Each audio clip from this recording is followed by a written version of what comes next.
Hello, Michael Stack here with Amax. So we're now past Thanksgiving and we're getting knee-deep into the holiday season. It's a fun and exciting time of year, but there's also a lot to do. You got to get your shopping done. You got to get the decorations out. You got to get the house cleaned up before the guests come over. All kinds of things we do, all kinds of hoopla in this season. And ultimately, the reason why is to spend that quality time with your friends and your family. There's nothing like that face-to-face time to appreciate and deepen those relationships.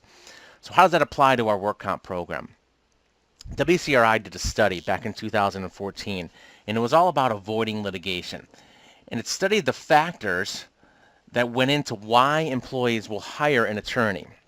And there was three main findings. The first one was a fear of getting fired. They were concerned about being fired just because they were injured on the job. The second one was they thought that their supervisor thought that they were faking it. They thought their supervisor thought it was an illegitimate injury. And number three was claim denial. Either the claim was actually denied or their perception was that the claim was denied, even though that was accepted. Here's what stood out to me the most about each of these factors. Each of these factors is due to poor communication. And the number that stood out the most to me was in this fired number.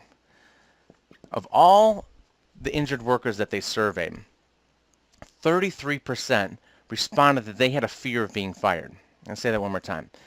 Of all the employees that were surveyed, 33% responded that they had a fear of being fired just because they were injured on the job. An extremely huge red flag about poor communication with these employees. The rest of that study, just to round that out, was that 48% of employees that actually hired an attorney responded that they had that fear. So how do we improve upon this? How do we improve upon these numbers? How do we improve upon this lack of communication? We talked about the importance and the value of those face-to-face connections this holiday season. That same theory applies with your injured workers, with your employees. Having face-to-face weekly meetings with employees that are injured is an extremely powerful and valuable technique to really make those connections, to communicate, to be able to eliminate these fears of being fired, be able to increase your communication and understanding of what's going on with this claim. If you have some medical information that's really the reason why the claim is denied, you can really make that connection. So here's what you're going to be talking about in these meetings. You're going to be demonstrating care. You're going to be demonstrating care just by having the meeting at your job site. So if the employee is continuing to show up at the job site, their fear of being fired should virtually go away. You're also going to be getting medical information. You're going to be talking with them about how the medical is going, how the PT is going, maybe how their relationship with their nurse case manager is going. You're getting that medical information to make sure that that injury is continuing to heal and progress and recover. Next thing, you're going to be talking about their transitional duty job. How's that continuing to improve? You want to make sure that that job is progressive.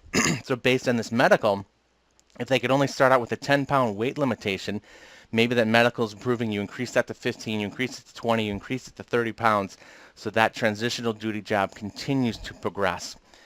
And the final thing that you're going to be reviewing in these weekly meetings is the attitude of the employee. Are they cooperative? Are they combative? Is there frustration? Is there fear? Is there anger? Or are they happy with how things are going?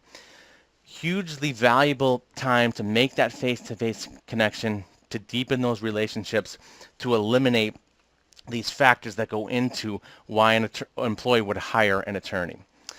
So remember, in workers' comp, your success is based on your integrity.